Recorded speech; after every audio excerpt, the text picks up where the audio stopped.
Along with Army Armstrong, I'm Gary Lee. Welcome back to Springfield, Missouri. We are ready now for the semifinals as we take a look at the pairings for this round shootout. And it will be the Barefoot against the Bigfoot truck and Snakebite against Power Wheels Bigfoot. 3 Fords and the Dodge of Barefoot. And once again, the Chevrolets are not able to flex their muscles and get past the second round of competition here. This is a story within a story. All the manufacturers involved here, you're looking at Dodge, boy, right over there. The Barefoot, Fred Schaefer, all the Dodge troops are putting their hopes with him. Meanwhile, Andy Brass, the Bigfoot team, you know they got to represent the Blue Oval bunch. The Ford, Pendaliner's putting up the money to see who's got the best monster truck in the world. Well, right now, Brass is leading the Penda Points Series, whereas Fred Schaefer has been playing catch-up. Now, if he could knock Brass out right here, go a long way in helping his cause. Well, like I say, it add points to his side of the ledger, but take them away from Brass. It's going to be tough to do. I'll be real honest with you. Schaefer's in a lane that is least desirable. How you like the way I put that? Yeah, that was very, very politically correct on your part, as Andy Brass takes the victory, and his clocking is a 5.23.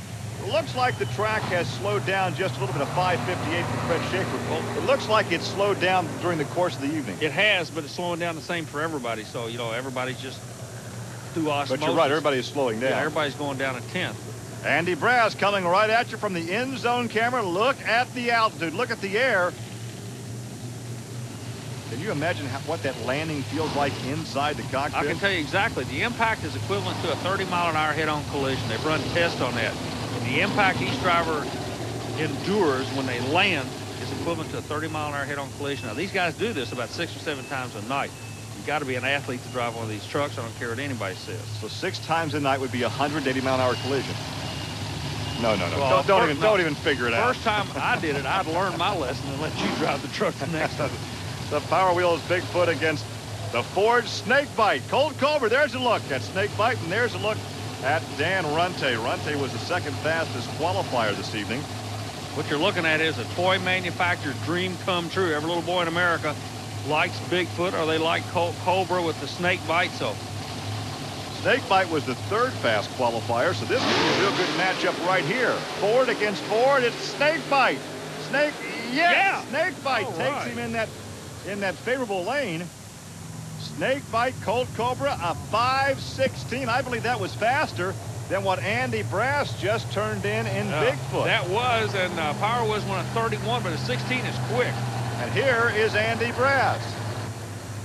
I tell you what, Andy, your championship is looking a lot better right now because you just put the Dodge out, and the Bigfoot Power Wheel just went out by Snakebite. That's got to help you with the points deal. Yes, it does. You know, we've been kind of watching it. It's been a tough season, you know, and everybody's running so hard this year and so close that it's going to be anybody's game. And these guys are getting to the finals, you know, and you're just praying that you can knock them out early. But thanks to everybody like Ford, Firestone, Built, BDS, you know, Trailmaster, everybody that sponsors us. You know, we got a good combination here. The truck's working good for us, and we're going to put her in the first place. So Andy Brass will go for 2 in a row here in Springfield as he continues to lead the Penda point standings. Some maintenance going on now between rounds on the truck that will be in the championship shootout. That is the Snakebite Ford of Colt Cobra. Just some regular between round maintenance. Yeah, I tell you what, Gary, it may look like between round maintenance, but that old boy is hammering and nailing. He's in the final. He wants to win. And here is how he got to the final. Once again, a replay as Colt Cobra knocks out Dan Runte by that margin right there. Who gets lane choice in the final? Do you know what the times are, Gary? I think Colt Cobra will have lane choice. And right now, let's go trackside and visit with Colt Cobra. Colt, let me get in here real quick. You've said for a long time you can handle the Bigfoot truck. You're going to get your shot at him. That's right. Like I said, we come out here earlier this year. Our times weren't as low as we'd like them to be. We did some changes to the truck. We came here to Springfield, done good here every year. We're really pumped up about it going into the final against Bigfoot here. We pulled lane choice on him. Like I said earlier, it means a lot. I think we have that edge, and the snake running the way it is tonight, hopefully we'll pull out a win here again.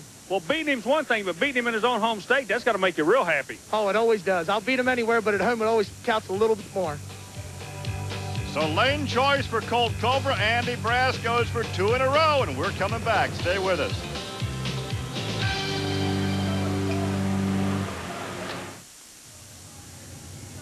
with that beautiful light show on the Ferris wheel in the background. We welcome you back to the Ozark Empire Fairgrounds here in Springfield, Missouri. It's final time, Bigfoot and Snakebite.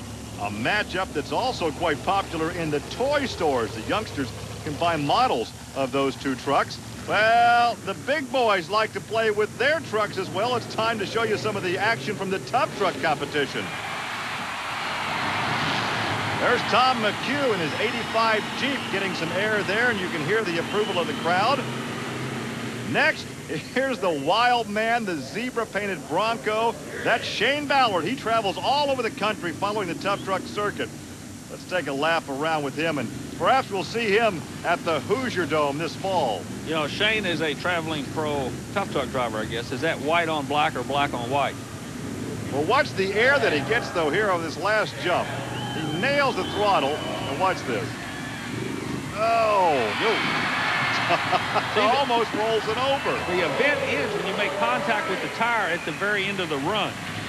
But the run of the night goes to the man who goes for the fence, which will be Bruce Scott in his 78 Jeep. Now watch this. Left turn, Bear. Uh-oh. Hang on. Okay. Well, I'm not through yet. Let's go. Wait a minute. Reverse. First gear. Who pays for the fence? Listen to the crowd. They're into it. Now, it's not over now. This guy's still on the clock, keeping on it. He'll 180 it back. Remember, it finishes when you make contact with the tire. Little jump, got the big jump. Discretion is the better part of valor, yeah. And he just taps it. Oh, let's get over. Oh, an instant replay. Slow motion. He almost took down that telephone pole. All right, so much for the tough truck. Let's get back to racing action with the monsters. Snakebite, as we told you, will have lane choice. Colt Cobra will put Andy Brass over in the left lane where he has yet to run tonight. And prior to going to the lane, Army asked Mr. Brass about that. We've been watching the left lane. The left lane's been coming around, you know. We looked at it earlier. They had a lump in the first lane. It was sending everybody over the first set of cars. We're not even going to worry about it. I'm just going to go over there and run my run like I would run it over here in the right lane. And I'm not going to worry about the lane change and hope we can just pull it down through there again like we did a while ago. Well, there's a tight shot of Andy Brass, and there is the nose of Snakebite as they stage here for the championship. Crew chief looks on. His wife, a little nervous back there in the staging area. But Andy Brass, the crew, did make a change in the truck. They made a gear change. He's out on him. Oh, half track. Something goes away. Snakebite. Snakebite. Boy, Mrs. Brass, a tough break. Snakebite takes a win with a 5.18, but Andy Brass was reading him the riot act, so something went away at about half track. Yeah, that was mechanical because Andy was right there until something happened, as you say, Army, half track, and Colt Cobra takes the win. So what appeared to be a good opportunity for Andy Brass to gain some ground on Dan Runty, his teammate in the point standings, went awry because of the mechanical problem. Exactly right. Well, you know, this is racing. That's what it's all about. We're not taking anything away from the old Snakebite crew. He said he was going to drill him. He did exactly what he said he was going to do. Looking right at you. Let's go to Victory Lane. Army with your winner. Yeah. Well, dreams come true, partner. You got a bunch of fans here now. That's right. Springfield's always been good to us. We came back here again tonight. Cool air came out. Truck started running faster. We ran consistent all night. This truck's definitely a winner. You saw it here tonight. We're going right to the top. Talk about being pumped up. There's the sign of the snake, the #1 side. There's your champion. As we'll take a look at the point standings, over a 1,000-point margin now for Andy Brass, and it's Dan Runty, Fred Schaefer, Colt Cobra, and Paul Schaefer now in 5th position. Our congratulations to Colt Cobra. The snake takes its first victory of the year. We hope you enjoyed today's monster truck action from Springfield. For Army Armstrong, I'm Gary Lee. We'll see you next week on Trucks and Tractor Power. Now here's news of an exciting video release from Diamond P Sports.